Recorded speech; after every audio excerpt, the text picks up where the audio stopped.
Herzlich willkommen zurück zu Resident Evil Requiem. Eine extra Folge, Special-Folge. Oder vielleicht ein Übergang zum Albtraummodus. Mal schauen. Vielleicht machen wir den aber auch später.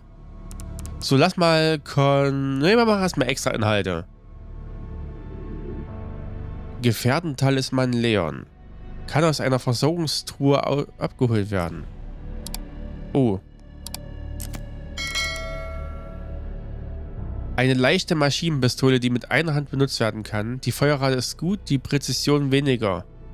Benutzt Pistolenmunition. Kotetsu, Grace. Es mag wie ein improvisiertes Messer daherkommen, aber seine hochwertige Klinge ist absolut bruchsicher. Wow. Ah, komm, wir machen das Ding. Matilda IMP Leon.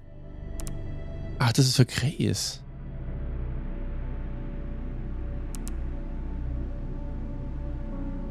Wir haben aber nicht viele Punkte. Oh. Die erste Pistole mit einem Polymerrahmen kann auf einer Dreier-Schussfolge aufgewertet und wie eine Maschinenpistole verwendet werden. Ghost Crutch Leon. Ein großer Revolver, in dem Griff ist ein dämonisches Symbol eingraviert. Benutzt 12,7 x 55 mm Munition. Ich glaube, ist die besser? Die Redemption Leon. Eine einschüssige Kipplaufpistole. Diese Version eines Modells aus den 50er Jahren verfügt über enorme Feuerkraft. Benutzt Gewehrmunition.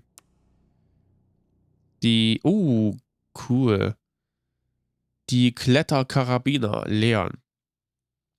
Ein Sturmgewehr mit großem Schalldämpfer. Die Feuerrate ist eher lala. Aber jeder Treffer hat es in sich. Verwendet Vollautomatikmunition. Nehmen wir. Oh, hier kann man die Mortal Edge freischalten. Ein Raketenwerfer. Wow. Kotetsu Handbuch. Nee. Matsuoka Handbuch Grace. Diese Anlage ermöglicht eine dauerhafte Erhöhung der Kapazität des Blutentnahmegeräts um 50 Einheiten. Endlosverband. Ah. Innerhalb von 4 Stunden. Taktischer Trecker gemoddet. Ah. Scheiße. Okay, hier kriegen wir mehr Credits. Hätten wir vielleicht eher nehmen sollen. Naja. Feinschliff. Schalte eine weitere Modifikationsstufe für Waffenzubehör frei. Boah. Anfänger-Talisman. Erhöht die Feuerkraft. Braucht nur mitgeführt werden, um seine Wirkung zu entfalten. Und unbegrenzte Munition.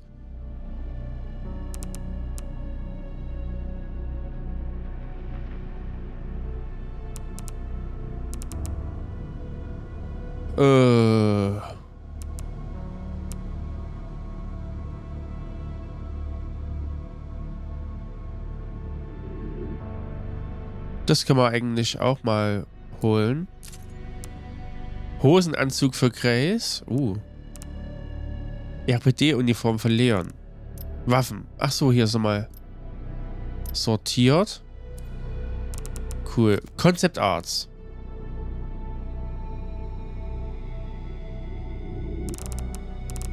Ach, die muss ich auch freischalten.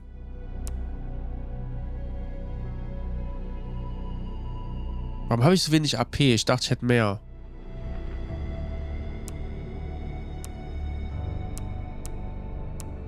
Ich glaube, wir müssen den Albtraum abschließen. Wir können trotzdem mal hier lang gehen. Das ist Alyssa.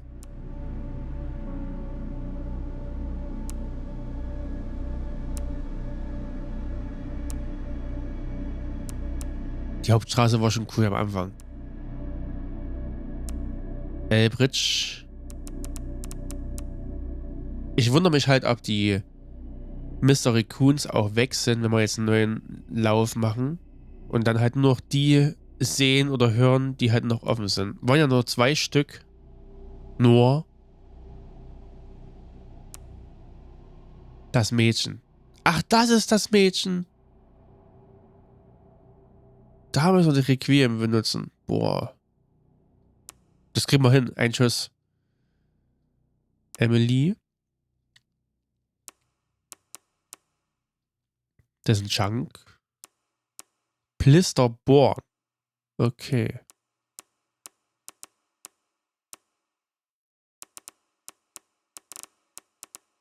Ja, ich glaube, das muss man irgendwie freischalten, sonst ist das so komisch.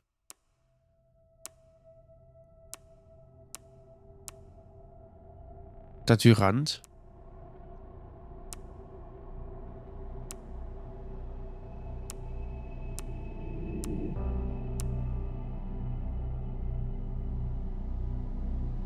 Cool.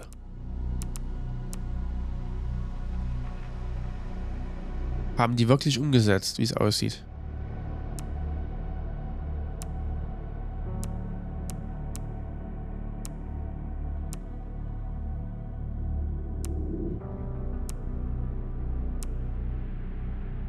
Aha, das war Pandora.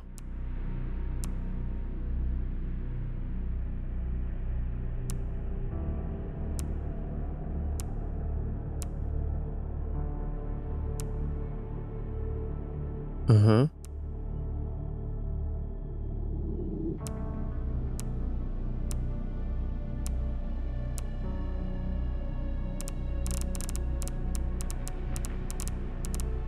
Tja, ansehen können wir sie nicht, da brauchen wir Punkte. Modelle. Ja, das sehen wir halt gar nicht. Schade.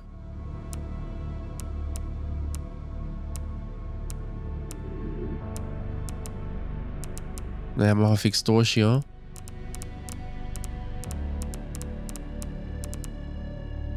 Komm, wir machen mal das hier. Aha. Aber kann man den auch anschauen? Oh. Cool. Blick hinter die Kulissen.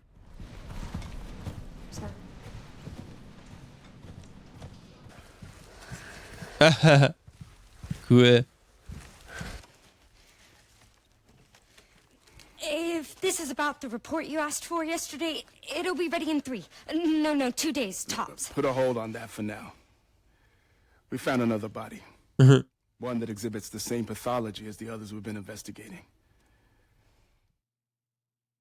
They asked for Miss Ashcroft and then they hung up on me. Rude. What the? They asked for Miss Ashcroft and then they hung up on me. Rude. They're coming. Grace, we need to go. Go where? Mom, what's going on? Hurry. Wait, who's coming? What's wrong? Voll cool. We need to keep our voices down. This is ridiculous. Come on.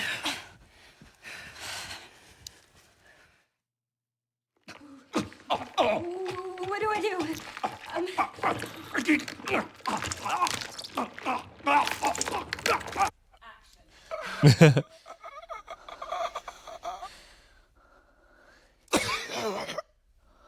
Oh, shit. Ja, aber da ist die Hand nicht vorm Mund gewesen.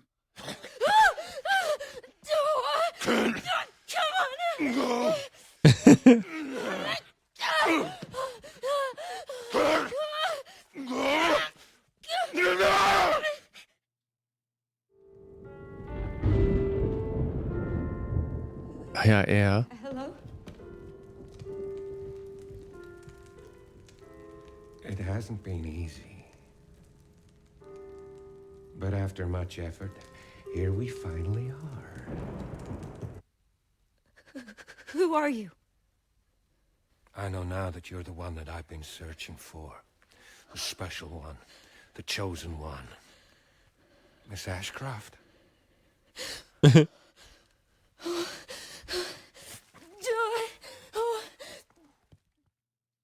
Lady, Help me! you okay?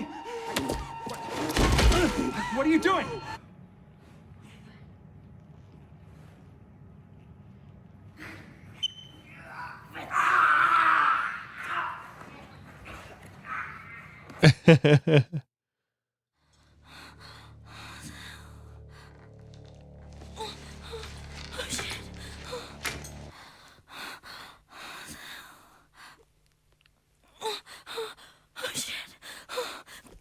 Die halten sie auch noch fest. What is this? Hey! Help!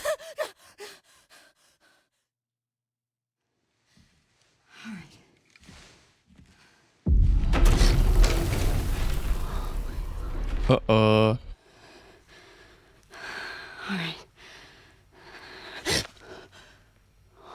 Die Frau da im Hintergrund.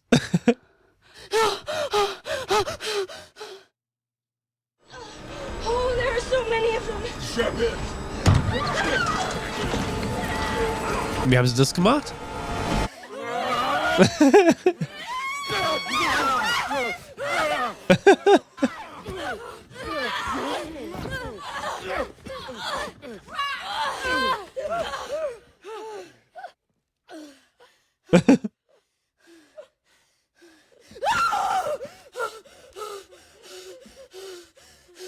Emily, are you okay?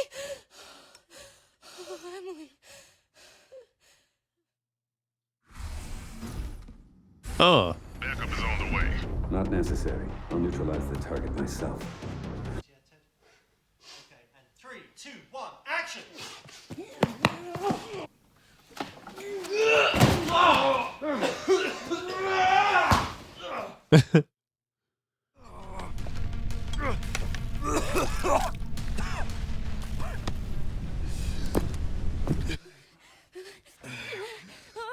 move!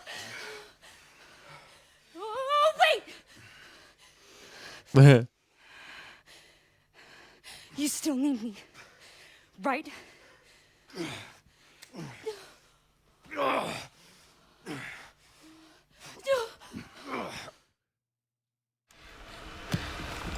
Let it all come down. Ich glaube, das ist richtig schwer, wenn man überlegt, die müssen sich ja das Spiel irgendwie vorstellen, ne? 3, 2, 1, bounce! Grace. Grace!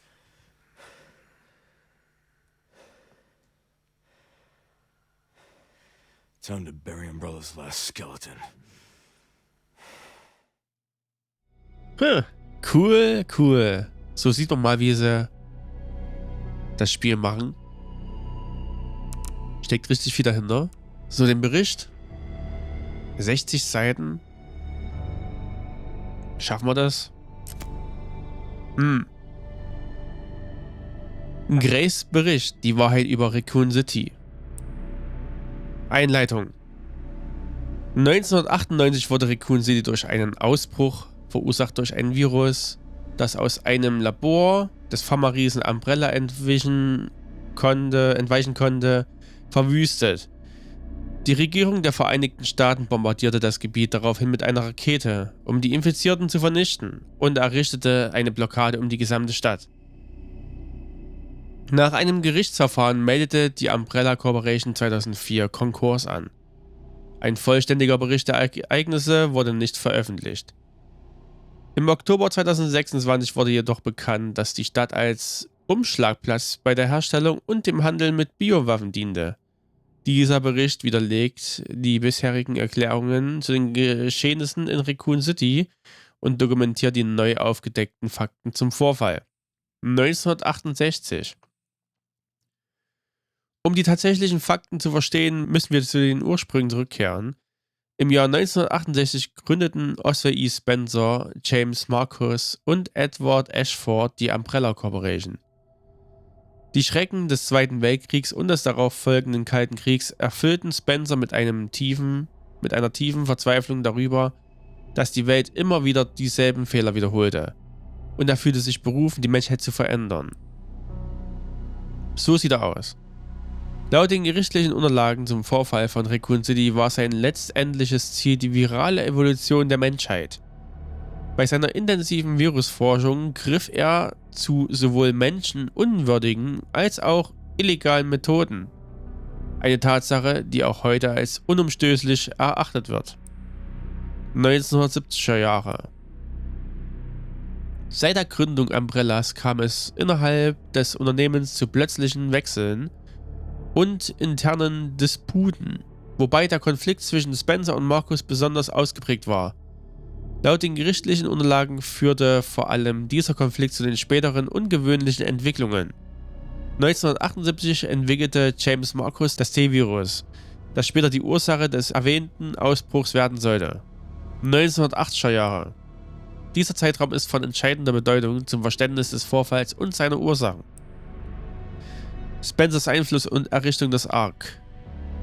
Mithilfe interner Politik gelang es Spencer, den Einfluss von Marcus deutlich zu schmälern und die T-Virus-Forschung unter seine alleinige Kontrolle zu bringen. Unter seiner Leitung begann damit die aktive Forschung und Entwicklung von Biowaffen. Die unterirdische Anlage, als ARC bekannt, die im Zuge der jüngsten Ereignisse entdeckt wurde, diente ursprünglich als zentrale Verwaltung der gesamten Forschung Umbrellas. Aufgefundene Dokumente beschreiben Spencers Pläne für das ARC. Auszug aus beschlagnahmtem Dokument. Prüfung langfristiger Strategie 1980-0422. Integrierter Forschungsplan mit Fokus auf das ARC. Erstens, konzentrierte Investition in das Wesker-Projekt und das T-Virus. Zweitens, Ausbau des ARC als umfassendes Kommandozentrum. Drittens, Entwicklung von ELPIS und viertens, Gedächtnisübertragung und forcierte Evolution. Das ist die erste belegte Erwähnung eines wichtigen Schlüsselworts, ELPIS. Die Rolle von Deconnections. Ebenfalls wurden die folgenden Dokumente entdeckt, die Marcus' Beteiligung belegten. Auszug eines beschlagnahmten Dokument. Spendenquittung 1986-0138. Empfänger James Marcus. Absender F Foundation. Betrag $30 Millionen. Dieses Dokument bestätigt einen verdächtigen Fluss von Finanzmitteln an Marcus. Frühere Untersuchungen des FBI ergaben, dass die Quelle dieser Mittel, die F Foundation, nur eine Tarnorganisation von The Connections war. Die F Foundation existiert heute nicht mehr. Bei The Connections handelt es sich um eine kriminelle Vereinigung, vor der zahlreiche Regierungsstellen seit Jahren warnen. Sie ist die Organisation, die im Mittelpunkt dieses Falls steht. Aus den aufgefundenen Unterlagen geht hervor, dass The Connections offenbar eine Involvierung in die zentralen Tätigkeiten Umbrellas anstrebte. Ein Schriftstück von Brendan Bailey Marcus Schützling stützt diese Interpretation. Auszug aus beschlagnahmtem Dokument Telegram-Protokoll 1988-0996. Absender Brendan Bailey, Empfänger F Foundation. Die Vorbereitungen sind abgeschlossen. Ich denke, es wird Zeit, dass Sie mich direkt kontaktieren. Ich erwarte Ihre Antwort. Dieses Dokument weist darauf hin, dass die Korrespondenz mit The Connections nach Marcus von Bailey übernommen wurde.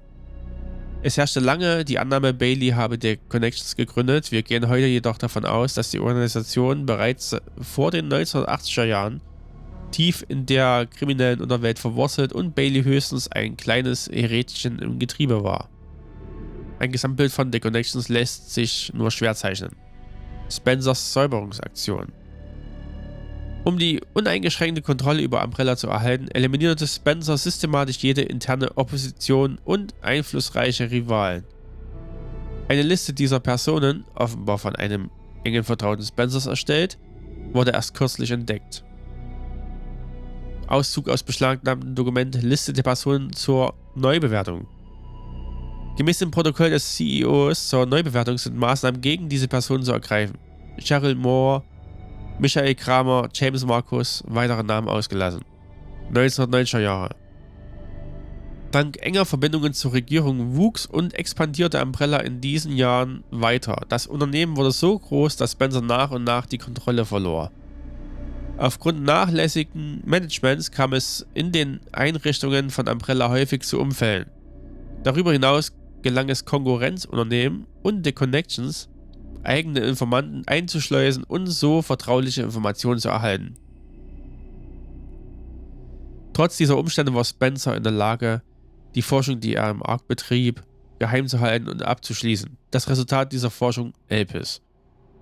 Während die meisten Unterlagen zu ELPIS die Zerstörung des ARC nicht überlebt haben, konnten einige wenige wichtige Dokumente gespeichert werden. Auszug aus beschlagnahmtem Dokument Nachricht von Spencer 1909 Daten beschädigt. Wahrscheinlich 1990. Tricell, HTF, die Familie von Umbrella. Elvis wird alles zu Ende bringen. Rest der Daten beschädigt. Das Einzige, das über Elpis durchsickern konnte, ist, dass es das Potenzial besaß, das weltweite militärische Gleichgewicht umzustoßen. Elpis selbst war mit einem Passwort gesichert, das nur Spencer bekannt war. Was ist Elpis? Elpis ist ein starkes antivirales Medikament. Dies war denjenigen, die hinter ihm her waren, jedoch nicht bekannt. The Connections und andere auf dem Schwarzmarkt aktive Gruppierungen hielten es für eine Biowaffe, die zur Gedankenkontrolle fähig ist. Dieses Irrtum geht vermutlich auf den erbitterten Wettkampf um die Entwicklung von Biowaffen zurück. Es war allgemein bekannt, dass Spencer an Virustechnologie arbeitete, deren Ziel die Evolution und Kontrolle der Menschheit war. Fertigstellung von Elpis. Die beschlagnahmten Unterlagen und das veränderte Verhalten Spencers legen nahe, dass Elpis Mitte der 90er Jahre fertiggestellt wurde. Wie aus den Unterlagen zu erkennen ist, nehmen die öffentlichen Stellungnahmen Spencers ab diesem Zeitraum deutlich ab. Ein ähnlicher Rückgang der Aktivitäten wurde auch im Waisenhaus von Raccoon City beobachtet. Es steht der Verdacht im Raum, dass die Kinder des Waisenhauses über längere Zeit für die Experimente von Umbrella missbraucht wurden. Spencer war häufig im Waisenhaus zu Besuch, den Unterlagen nach jedoch nur bis in die 90er. Zuständig für das Waisenhaus in der zweiten Hälfte der 90er war William Birkin, der sich letztlich gegen Spencer wandte, das schließlich zur Freisetzung des T-Virus führte. 1998, der Vorfall von Raccoon City. Das aus der Forschungseinrichtung von Umbrella in Raccoon City entwichene T-Virus ursachte einen beispiellosen Ausbruch. Die Regierung reagierte, indem sie die Stadt mit einer Rakete bombardierte, angeblich um eine Ausbreitung zu verhindern. Dies war jedoch eine gezielte Falschinformation.